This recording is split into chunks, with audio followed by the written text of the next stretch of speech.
प्रसन्नाङ्गरागं प्रभाकाञ्चनाङ्गं जगद्भीतिशौर्यं तुषाराद्रिधैर्यम् तृणीभूतहेतिं रणोद्यद्विभूतिं भजे वायुपुत्रं पवित्राप्तमित्रम्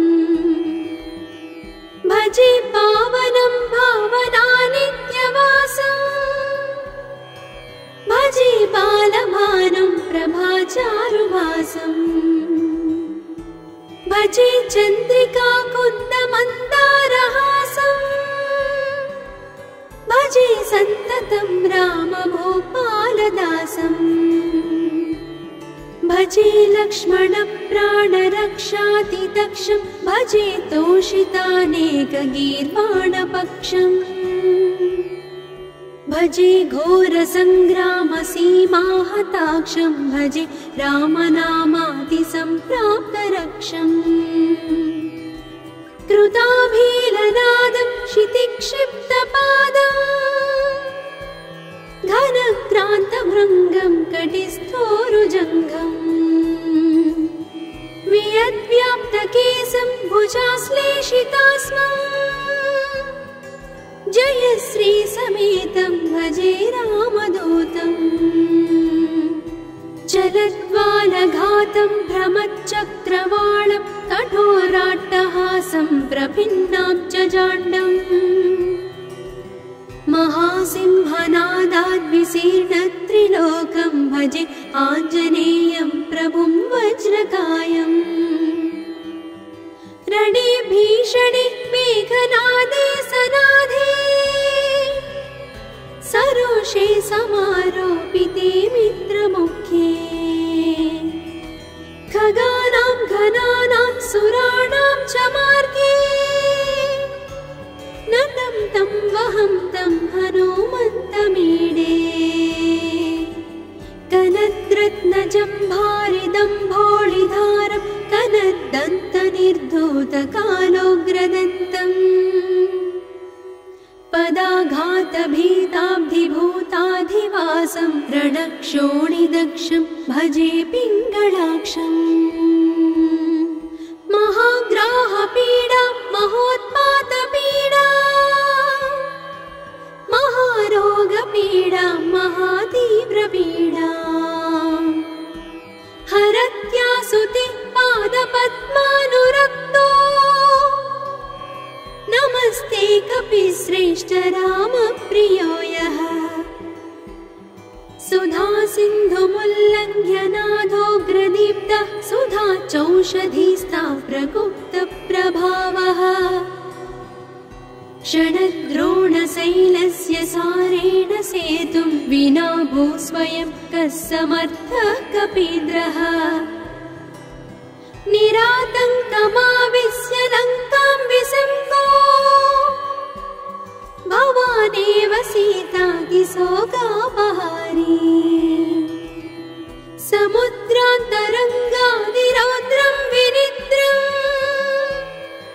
विलङ्घ्योरुजङ्घस्तुता मर्त्यसङ्घः रमानाथ रामः क्षमानाथ रामः अशोकेन शोकं विहाय प्रहर्षम् वनान्तर्घनं जीवनं दानवानं विपाट्य प्रहर्षात् हनुमान् त्वमेव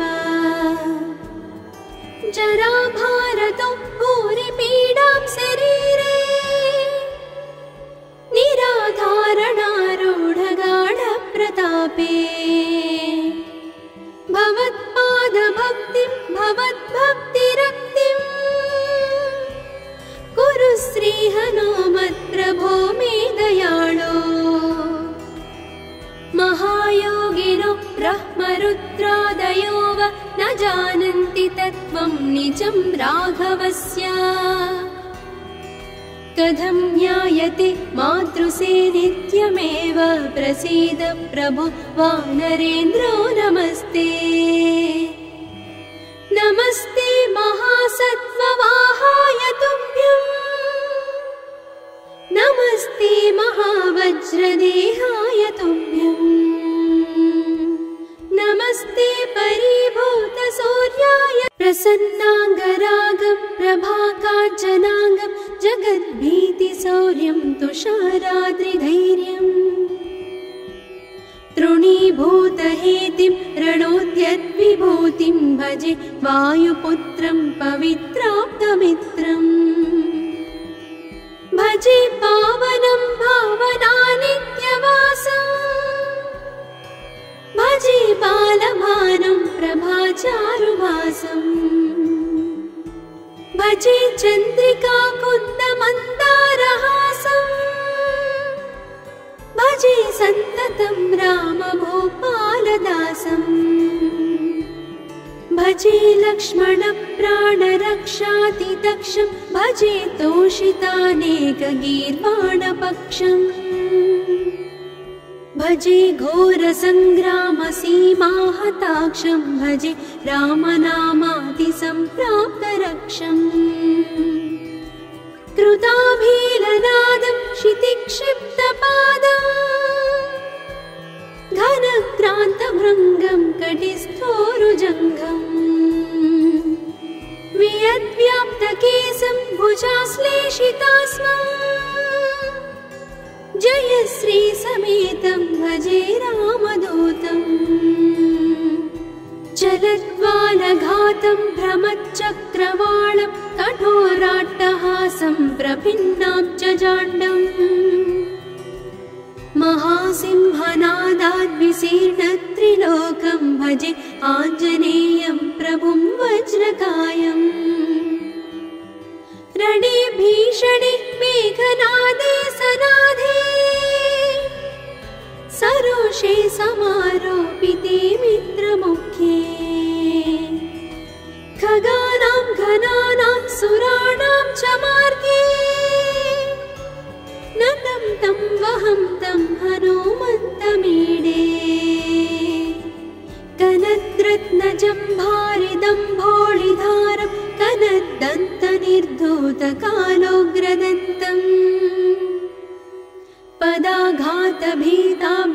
पदाघातभीताब्धिभूताधिवासं रणक्षोणिदक्षं भजे पिङ्गळाक्षम् महाग्राहपीडा महोत्पातपीडा महारोगपीडा महातीव्रपीडा हरत्यासुते पादपद्मानुरक्तो नमस्ते कपिश्रेष्ठ रामप्रियो यः सुधा सिन्धुमुल्लङ्घ्य नाथोग्रदीप्तः सुधा चौषधीस्था प्रगुप्तप्रभावः षडद्रोणशैलस्य सारेण सेतुं विना भूस्वयं कः समर्थः कपीन्द्रः निरातङ्कमाविश्य लङ्कां विसङ्गो भवानेव सीतातिशोकापहारी समुद्रान्तरङ्गादिरौद्रं विनिद्रम् विलङ्घ्योरुजङ्घस्तुता मर्त्यसङ्घः रमानाथ रामः क्षमानाथ रामः अशोकेन शोकं विहाय प्रहर्षम् वनान्तर्घनं जीवनं दानवानं विपाट्य प्रहर्षा हनुमान् त्वमेव जराभारतो भूरिपीडां शरीरे निराधारणारूढगाढप्रतापे भवत्पादभक्तिं भवद्भक्तिरक्तिं कुरु श्रीहनुमत्प्रभो मे दयाळो महायोगिनो ब्रह्मरुद्रादयो वा न जानन्ति तत्त्वं निजं राघवस्य कथं ज्ञायते मातृसेनित्यमेव प्रसीद प्रभो वानरेन्द्रो नमस्ते नमस्ते महासत्त्ववाहाय तुभ्यं नमस्ते महावज्रदेहाय तुभ्यं नमस्ते परिभूतसूर्याय प्रसन्नाङ्गरागं प्रभाकाञ्चनाङ्गं जगद्भीतिशौर्यं तुषाराद्रिधैर्यम् तृणीभूतहेतिं रणोद्यद्विभूतिं भजे वायुपुत्रं पवित्राप्तमित्रम् भजे पावनं भावनानित्यवासम् भजे बालभानुं प्रभाचारुभासम् भजे चन्द्रिका कुन्दमन्दारहासम् भजे सन्ततं रामभूपालदासम् भजे लक्ष्मणप्राणरक्षातिदक्षं भजे तोषितानेकगीर्वाणपक्षम् भजे घोरसङ्ग्रामसीमाहताक्षं भजे रामनामातिसम्प्राप्तरक्षम् कृताभीलनादं क्षितिक्षिप्तपादम् घनक्रान्तभृङ्गं कटिस्थोरुजङ्घम् वियद्व्याप्तकेशं भुजाश्लेषितास्मम् जयश्रीसमेतं भजे रामदूतम् चलद्वालघातं भ्रमच्चक्रवालं कठोराट्टहासं प्रभिन्नाब्जजाण्डम् महासिंहनादाद्विशीर्णत्रिलोकं भजे आञ्जनेयं प्रभुं वज्रकायम् रणे भीषणे मेघनादे सनाधे सरोषे समारोपिते मित्रमुख्ये खगानां घनानां सुराणां च मार्गे नतं तं वहं तं हनुमन्तमीडे कनद्रत्नजम्भारिदम्भोळिधारं कनद्दन्तनिर्धूतकालोग्रदन्तम्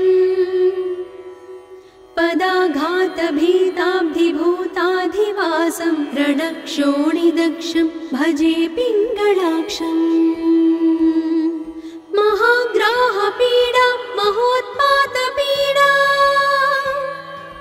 महारोगपीडा महातीव्रपीडा हरत्यासुते पादपद्मानुरक्तो नमस्ते कपिश्रेष्ठ रामप्रियो यः सुधा सिन्धुमुल्लङ्घ्य नाथोग्रदीप्तः सुधा चौषधीस्था प्रगुप्तप्रभावः षडद्रोणशैलस्य सारेण सेतुं विना भूस्वयं कः समर्थः कपीन्द्रः निरातङ्कमाविश्य लङ्कां विशम्भो भवानेव सीतातिशोकापहारी समुद्रान्तरङ्गादिरौद्रं विनिद्रम् विलङ्घ्योरुजङ्घस्तुता मर्त्यसङ्घः रमानाथ रामः क्षमानाथ रामः अशोकेन शोकं विहाय प्रहर्षम् वनान्तर्घनं जीवनं दानवानं विपाट्य प्रहर्षात् हनूमान् त्वमेव जराभारतो भूरिपीडां शरीरे निराधारणारूढगाढप्रतापे भवत्पादभक्तिं भवद्भक्तिरक्तिम् कुरु श्रीहनुमत्प्रभो मे दयाळो महायोगिनो ब्रह्मरुद्रादयो वा न जानन्ति तत्त्वं निजं राघवस्य कथं ज्ञायते मातृसे नित्यमेव प्रसीद प्रभो वानरेन्द्रो नमस्ते नमस्ते महासत्त्ववाहाय तुभ्यम् नमस्ते महावज्रदेहाय तुभ्यम् नमस्ते परिभूतसूर्याय प्रसन्ना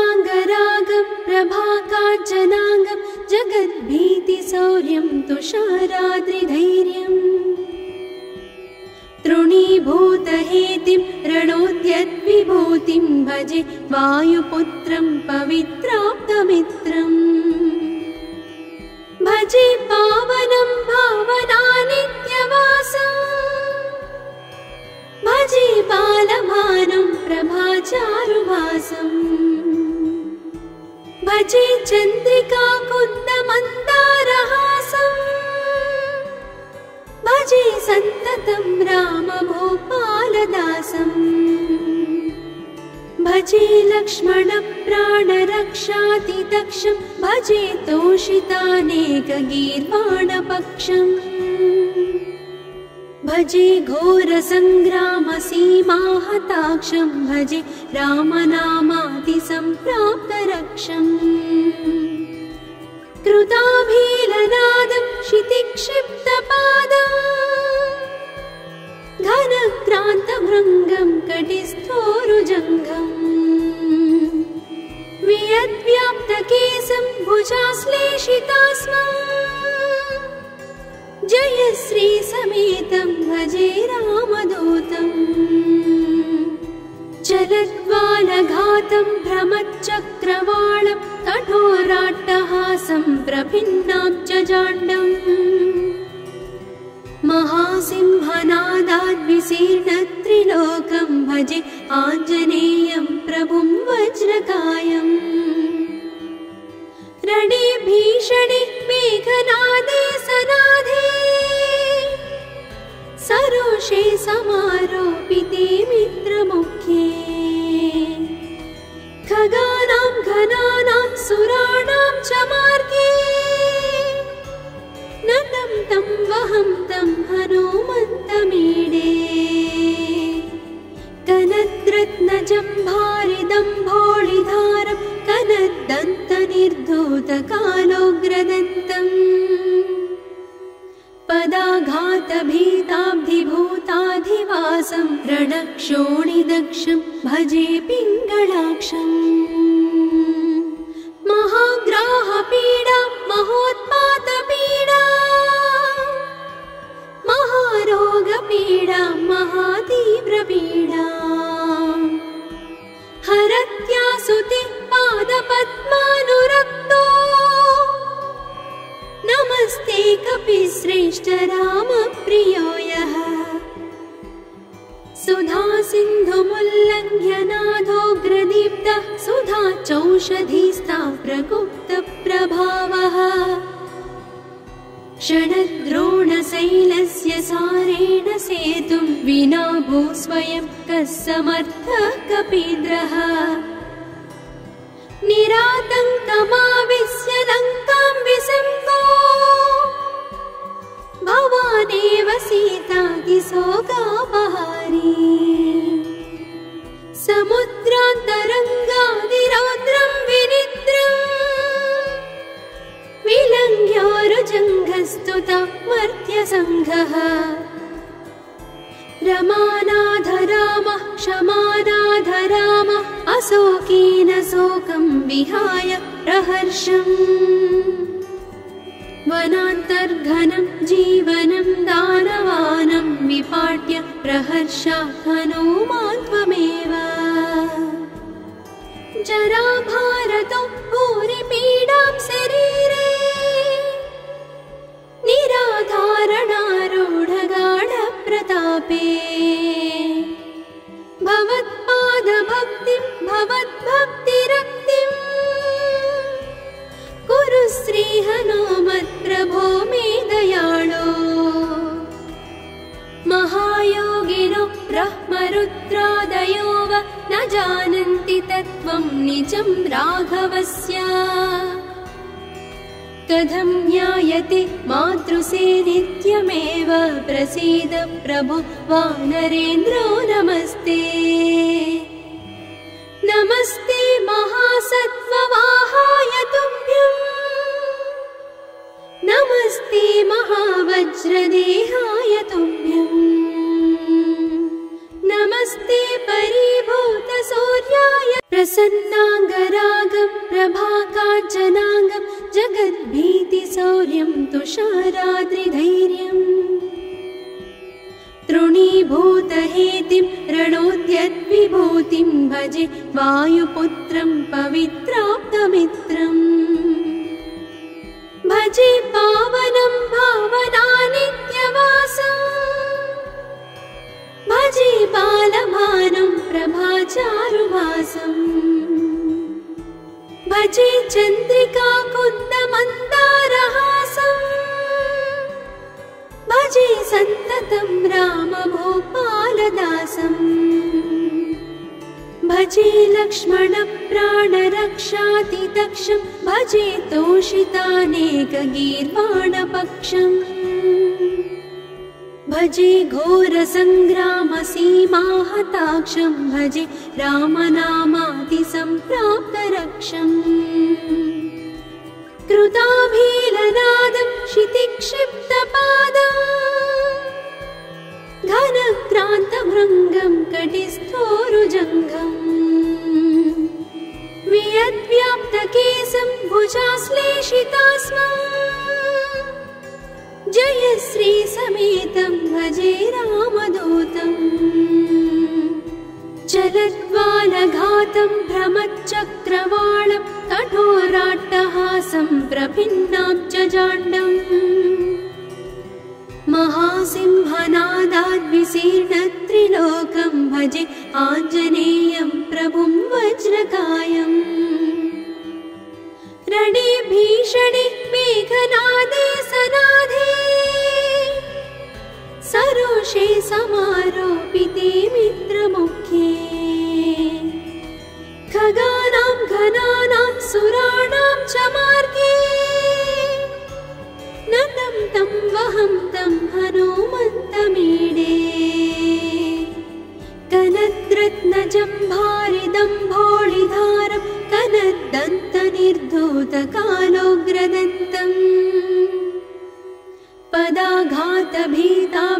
पदाघातभीताब्धिभूताधिवासं रणक्षोणिदक्षं भजे पिङ्गळाक्षम्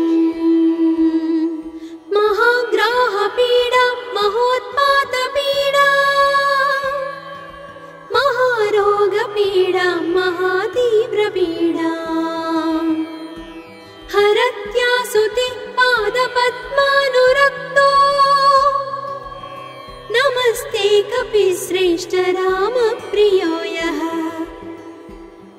सुधा सिन्धुमुल्लङ्घ्य नाथोग्रदीप्तः सुधा चौषधीस्था प्रगुप्तप्रभावः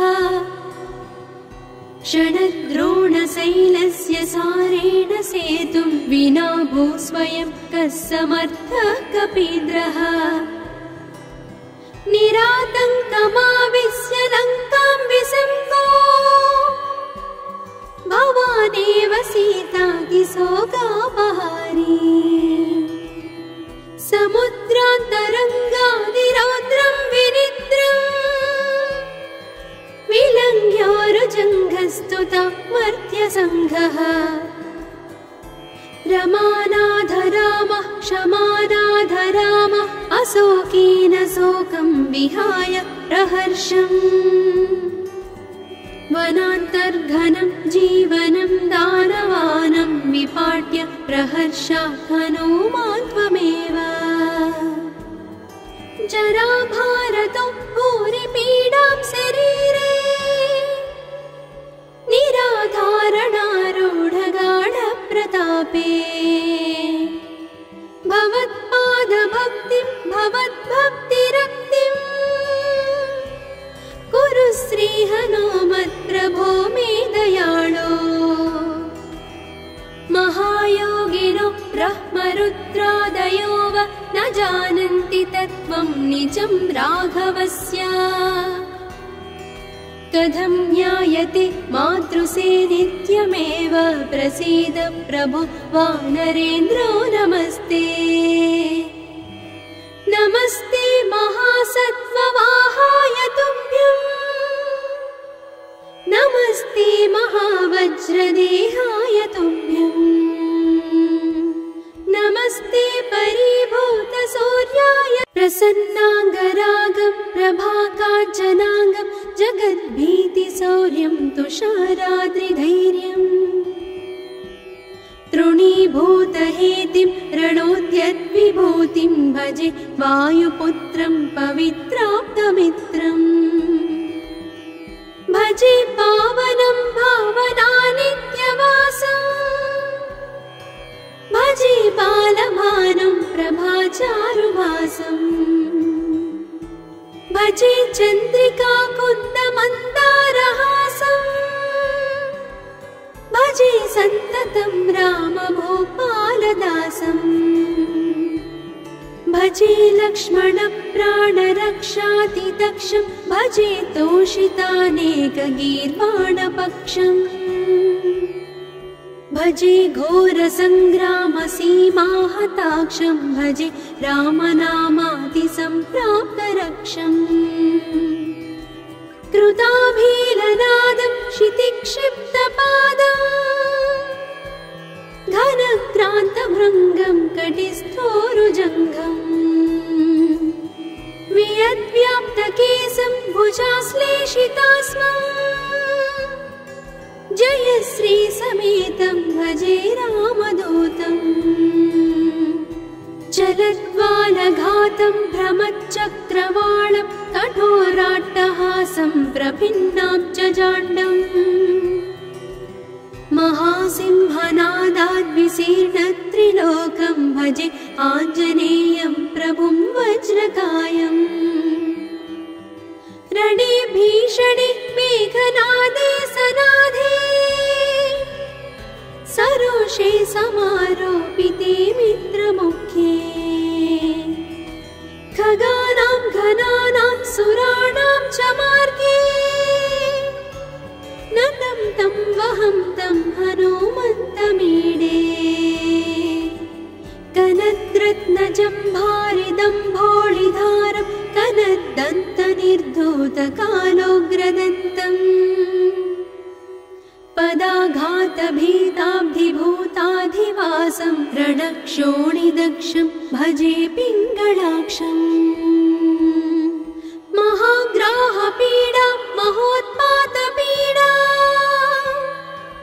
महारोगपीडा महातीव्रपीडा हरत्यासुते पादपद्मानुरक्तो नमस्ते कपिश्रेष्ठ रामप्रियो यः सुधा सिन्धुमुल्लङ्घ्य नाथोग्रदीप्तः सुधा चौषधीस्ता प्रगुप्तप्रभावः षडद्रोणशैलस्य सारेण सेतुं विना भूस्वयं कः समर्थः कपीन्द्रः निरातङ्कमाविश्य लङ्कां विसम्भो भवानेव सीतातिशोकापहारी समुद्रान्तरङ्गादिरौद्रं विनिद्रम् विलङ्घ्योरुजङ्घस्तुता मर्त्यसङ्घः रमानाथ रामः क्षमानाथ रामः अशोकेन शोकं विहाय प्रहर्षम् वनान्तर्घनं जीवनं दानवानं विपाट्य प्रहर्षात् हनुमान् त्वमेव जराभारतो भूरिपीडां शरीरे निराधारणारूढगाढप्रतापे भवत्पादभक्तिं भवद्भक्तिरक्तिं कुरु श्रीहनुमत्प्रभो मे दयाळो महायोगिनो ब्रह्मरुद्रादयो वा न जानन्ति तत्त्वं निजं राघवस्य कथं ज्ञायते मातृसे नित्यमेव प्रसीद प्रभो वानरेन्द्रो नमस्ते नमस्ते महासत्त्ववाहाय तुभ्यम् नमस्ते महावज्रदेहाय तुभ्यम् नमस्ते परिभूतसूर्याय प्रसन्नाङ्गरागं प्रभाकाञ्चनाङ्गं जगद्भीतिशौर्यं शौर्यं तुषाराद्रिधैर्यम् तृणीभूतहेतिं रणोद्यद्विभूतिं भजे वायुपुत्रं पवित्राप्तमित्रम् भजे पावनं भावनानित्यवासम् भजे बालभानं प्रभाचारुभासम् भजे चन्द्रिका कुन्दमन्दारहासम् भजे सन्ततं रामभूपालदासम् भजे लक्ष्मणप्राणरक्षातिदक्षं भजे तोषितानेकगीर्वाणपक्षम् भजे घोरसङ्ग्रामसीमाहताक्षं भजे रामनामातिसम्प्राप्तरक्षम् कृताभीलनादं क्षितिक्षिप्तपादम् घनक्रान्तभृङ्गं कटिस्थोरुजङ्घम् वियद्व्याप्तकेशं भुजाश्लेषितास्मम् जयश्री समेतं भजे रामदूतम् चलद्वालघातं भ्रमच्चक्रवालं कठोराट्टहासं प्रभिन्नाब्जजाण्डम् महासिंहनादाद्विशीर्णत्रिलोकं भजे आञ्जनेयं प्रभुं वज्रकायम्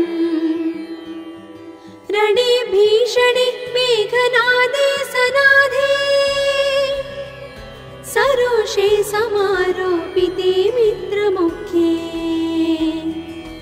खगानां घनानां सुराणां च मार्गे नतं तं वहं तं हनुमन्तमीडे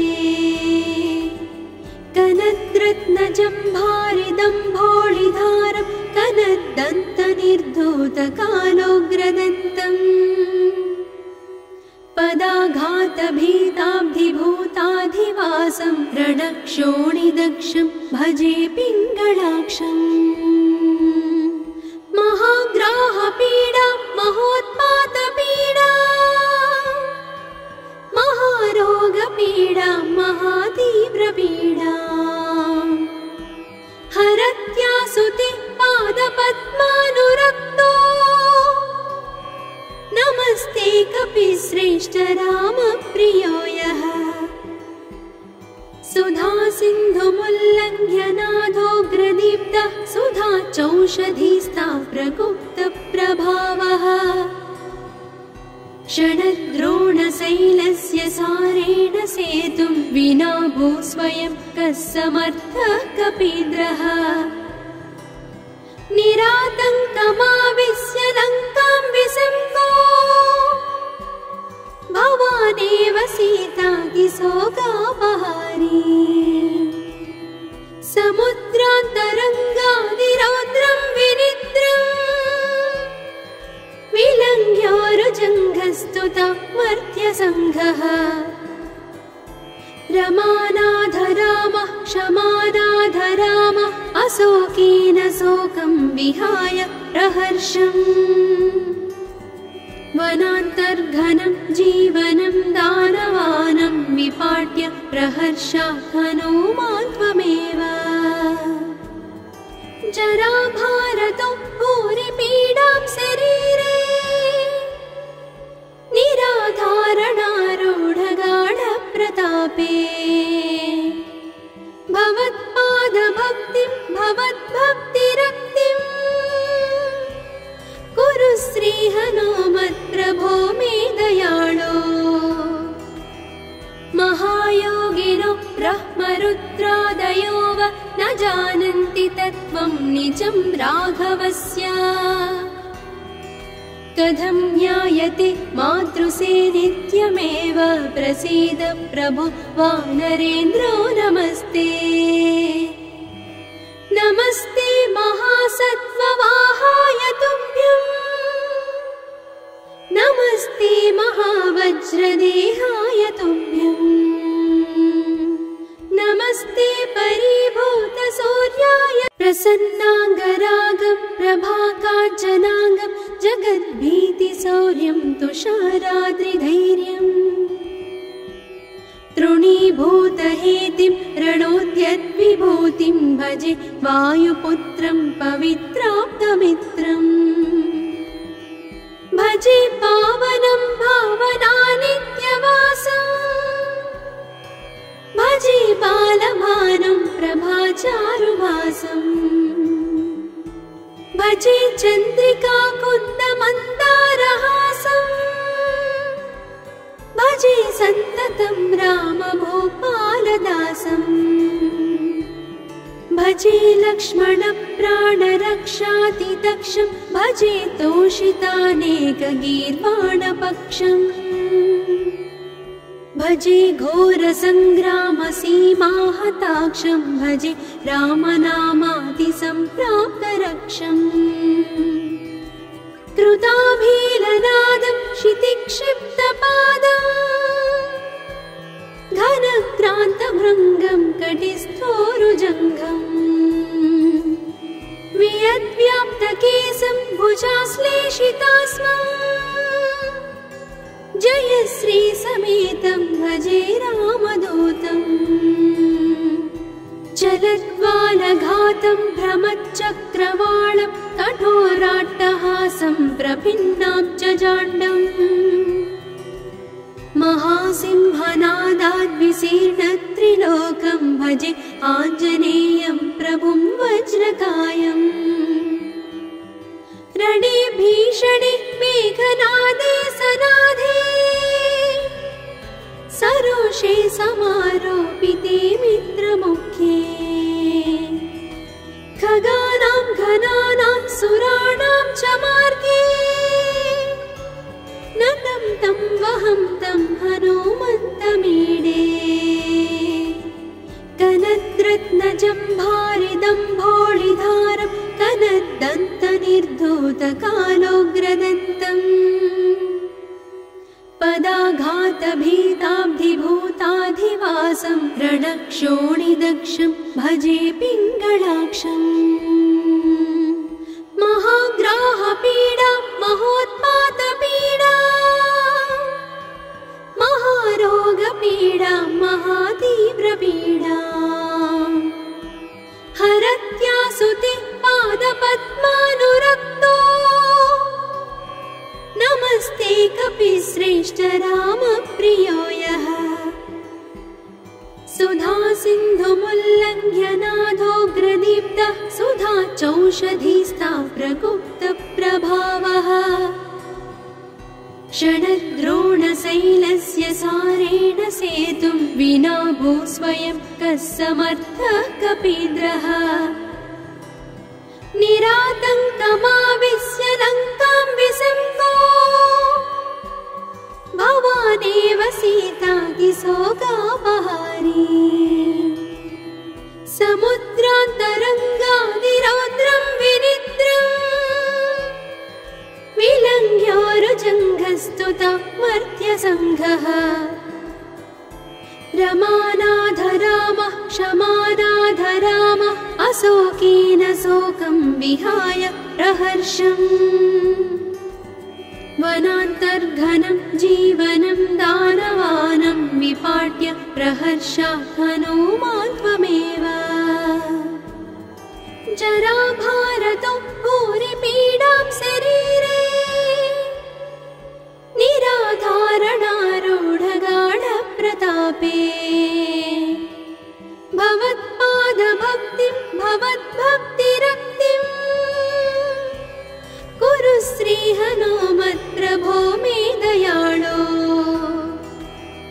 महायोगिनो ब्रह्मरुद्रादयो वा न जानन्ति तत्त्वं निजं राघवस्य कथं ज्ञायते मातृसे नित्यमेव प्रसीद प्रभो वानरेन्द्रो नमस्ते नमस्ते महासत्त्ववाहाय तुभ्यम् नमस्ते महावज्रदेहाय तुभ्यम् नमस्ते परिभूतसूर्याय प्रसन्नाङ्गरागं प्रभाकाञ्चनाङ्गं जगद्भीतिशौर्यं तुषाराद्रिधैर्यम् तृणीभूतहेतिं रणोद्यद्विभूतिं भजे वायुपुत्रं पवित्राप्तमित्रम्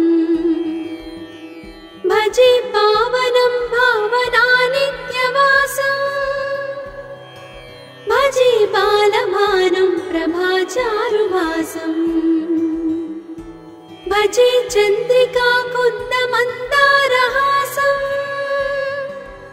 भजे सन्ततं रामभूपालदासम् भजे लक्ष्मणप्राणरक्षातिदक्षं भजे तोषितानेकगीर्वाणपक्षम् भजे घोरसङ्ग्रामसीमाहताक्षं भजे रामनामातिसम्प्राप्तरक्षम् कृताभीलनादं क्षितिक्षिप्तपादम् घनक्रान्तभृङ्गं कटिस्थोरुजङ्घम् वियद्व्याप्तकेशं भुजाश्लेषितास्मम् जयश्रीसमेतं भजे रामदूतम् चलद्वालघातं भ्रमच्चक्रवालं कठोराट्टहासं प्रभिन्नाब्जजाण्डम् महासिंहनादाद्विशीर्णत्रिलोकं भजे आञ्जनेयं प्रभुं वज्रकायम् रणे भीषणे मेघनादे सनादे सरोषे समारोपिते मित्रमुख्ये खगानां घनानां सुराणां च मार्गे नतं तं वहं तं हनुमन्तमीडे कनद्रत्नजम्भारिदम्भोळिधारं कनद्दन्तनिर्धूतकालोग्रदन्तम् पदाघातभीताब्धिभूताधिवासं रणक्षोणिदक्षं भजे पिङ्गळाक्षम् महाग्राहपीडा महोत्पातपीडा महारोगपीडा महातीव्रपीडा हरत्यासुते पादपद्मानुरक्तो नमस्ते कपिश्रेष्ठ रामप्रियो यः सुधा सिन्धुमुल्लङ्घ्य नाथोग्रदीप्तः सुधा चौषधीस्था प्रगुप्तप्रभावः षडद्रोणशैलस्य सारेण सेतुं विना भूस्वयं कः समर्थः कपीन्द्रः निरातङ्कमाविश्य लङ्कां विसङ्गो भवानेव सीतातिशोकापहारी समुद्रान्तरङ्गादिरौद्रं विनिद्रम् विलङ्घ्योरुजङ्घस्तुता मर्त्यसङ्घः रमानाथ रामः क्षमानाथ रामः अशोकेन शोकं विहाय प्रहर्षम् वनान्तर्घनं जीवनं दानवानं विपाट्य प्रहर्षात् हनुमान् त्वमेव जराभारतो भूरिपीडां शरीरे निराधारणारूढगाढप्रतापे भवत्पादभक्तिं भवद्भक्तिरक्तिं कुरु श्रीहनुमत्प्रभो मे दयाळो महायोगिनो ब्रह्मरुद्रादयो वा न जानन्ति तत्त्वं निजं राघवस्य कथं ज्ञायते मातृसे नित्यमेव प्रसीद प्रभो वानरेन्द्रो नमस्ते नमस्ते महासत्त्ववाहाय तुभ्यं नमस्ते महावज्रदेहाय तुभ्यं नमस्ते परिभूतसूर्याय प्रसन्नाङ्गरागं प्रभाकाञ्चनाङ्गं जगद्भीतिशौर्यं तुषाराद्रिधैर्यम् तृणीभूतहेतिं रणोद्यद्विभूतिं भजे वायुपुत्रं पवित्राप्तमित्रम् भजे पावनं भावनानित्यवासम् भजे बालभानुं प्रभाचारुभासम् भजे चन्द्रिका कुन्दमन्दारहासम् भजे सन्ततं रामभूपालदासम् भजे लक्ष्मणप्राणरक्षातिदक्षं भजे तोषितानेकगीर्वाणपक्षम् भजे घोरसङ्ग्रामसीमाहताक्षं भजे रामनामातिसम्प्राप्तरक्षम् कृताभीलनादं क्षितिक्षिप्तपादम् घनक्रान्तभृङ्गं कटिस्थोरुजङ्घम् वियद्व्याप्तकेशं भुजाश्लेषितास्मम् जयश्रीसमेतं भजे